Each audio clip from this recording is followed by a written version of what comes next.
तो आगे की स्टोरी वहीं से शुरू होती है जहां पर खत्म हुई थी। जो उस लीडर से बोल रहा होता है, हाँ तो फिर मुझे मार डालो, जिस पर कि वह बंदा उस पर अटैक करते हुए बोलता है तुम हरामी कहेंगे, लेकिन जो उसके पंच को अवॉइड करता हुआ अपने पंच के साथ उस पर अटैक करते हुए बोलता है क्या तुम इतना ही कर सकते हो। इसी के साथ वह पहले उसके पेट पर काफी खतरनाक पंच करता है, बाद में वह उसके मुंह को तोड़ता है, लेकिन वह बंदा इससे संभलते हुए चू को एक जोरदार देते हुए उसे काफी दूर तक फेंक दिया होता है। जिसके बाद वह अपने शॉट को दूसरे साथी से लेते हुए बोलता है अगर तुम्हारी इच्छा मरना ही है तो मैं तुम्हें यहीं पर मार डालूंगा, लेकिन उसका साथी उसे मना करते हुए बोलता है सरदार यह कुछ ज्यादा ही नहीं हो जाएगा। तो वह बंदा उसके हाथ से उस शॉट को लेते हुए बोलता है बकवास करना बंद करो, वह खुद मरना चाहता है, वैसे भी सरदार उसे नहीं छोड़ने वाला है। आज की उसकी यह हरकत को देखकर मैं तो बस उस चीज को पहले ही कर दे रहा हूँ। बच्चे अब अपनी आफ्टर लाइफ में ध्यान रखना, ऐसी गलती तुमसे दोबारा ना हो। इतना बोलते हुए वह उसे मारने ही वाला होता है, तभी इन लोगों के होश उड़ जाते हैं। वह जो भी कुछ भी नहीं समझ पाया होता है कि अभी अभी हुआ क्या। दूसरी तरफ इस बंदे को देखते हैं जो कि कुछ समझने की कोशिश कर ही रहा होता है। तभी हम देखते हैं वहां पर मास्टर पहुंचकर उसे रोक दिया होता है और उसके पीठ में एक शॉट को दूर से ही फेंक कर घोंप दिया होता है। मास्टर को वहां पर देख सारे बंदे अपने सरदार को घबराते हुए चिल्लाते हैं। आगे हम कुछ समय बाद देखते हैं जो बोल रहा होता है फादर मुझे माफ कर दीजिएगा, मेरी वजह से चीजें इस तरह बदल चुकी है। तो मास्टर कहता है चिंता मत करो यह ठीक है। बाद में वह अपनी वाइफ से बोलता है क्या तुमने अपने सामानों को बांध लिया है। तो वह लेडी बोलती है हाँ मैंने सभी चीजों को ले लिया है, वैसे भी हमारे पास इसके अलावा और कुछ भी नहीं है। मास्टर जिसको कि सुन कहता है ठीक है तो चलो। वह लेडी जिस पर कि चू से बोलती है चिंता मत करो हम इससे बेहतर जगह पर जाएंगे। इतना बोलते हुए वे लोग जाने के लिए जैसे ही दरवाजे को खोलते हैं तो उनके होश उड़ जाते हैं, क्योंकि उन लोगों के सामने कई सारे लोग होते हैं और उन सभी को चारों तरफ से घेर लिया होता है। जिसको कि देखता हुआ मास्टर पूरी तरह से तैयार हो जाता है उन लोगों का सामना करने के लिए, लेकिन वे लोग बिल्कुल ही शांत होकर उसकी ओर देख रहे होते हैं। तो मास्टर उन लोगों से बोलता है इस मामले को यहीं पर छोड़ दो,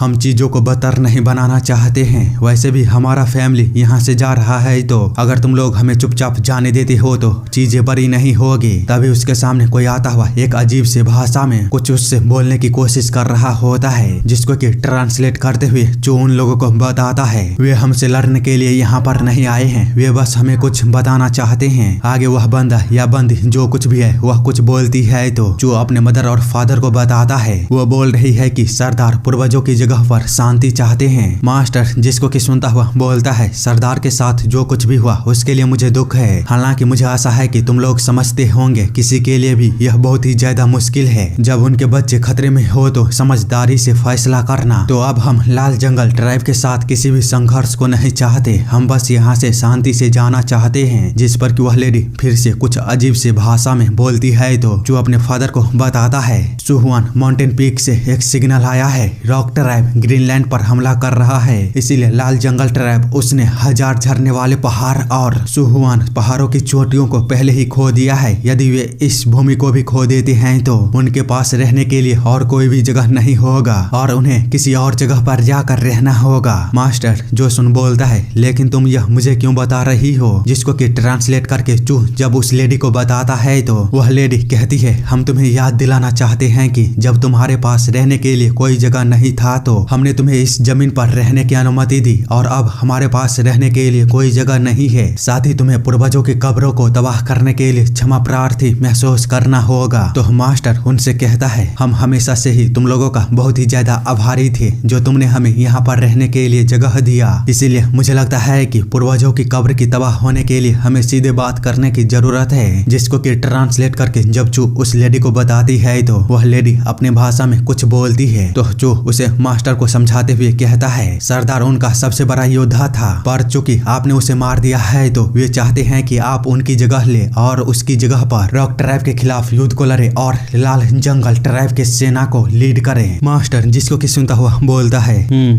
तो ऐसी बात है पर हम ऐसा नहीं कर सकते। उसकी वाइफ जिस पर की बोलती है लेकिन सेंट्रल प्लेन के लोगों ने एम्परर वू के शासन काल के बाद लगातार दक्षिणी जंगल पर हमला किया है, इस कारण से मुझे संदेह है दक्षिणी जंगल के लोग सेंट्रल प्लेन के बारे में अच्छा सोचेंगे। हम बस बेहतर जगह पर जाकर चू को सुरक्षित करना चाहते हैं। हालांकि मुझे यकीन नहीं है कि दूसरे ट्राइब लाल जंगल के ट्राइब की जैसा ही दयालु होंगे। दूसरे शब्दों में कहूँ तो मुझे नहीं लगता है कि अन्य ट्राइब हमें स्वीकार करेंगे। तो मास्टर बोलता है क्या तुम बोल रही हो कि हम लाल जंगल ट्राइब की मदद करें? उसकी वाइफ जिसको कि सुनने के बाद बोलती है मुझे नहीं लगता है कि मुखिया का अनुरोध वह अनुपयुक्त है। तो मास्टर बोलता है तुम अच्छी तरह से जानती हो कि मैं अपने बाएं हाथ से तलवार को नहीं पकड़ सकता, फिर भी क्या तुम मुझे इस तरह के युद्ध में जाने के लिए बोल रही हो? जिस पर कि वह लेडी बोलती है क्या तुम तब कोई ट्रिक को नहीं सोच सकते? उदाहरण के लिए तुम मैदान के इलाकों में आग की लपटों को बिखेर सकते हो और आग का उपयोग करके उन पर हमला कर सकते हो।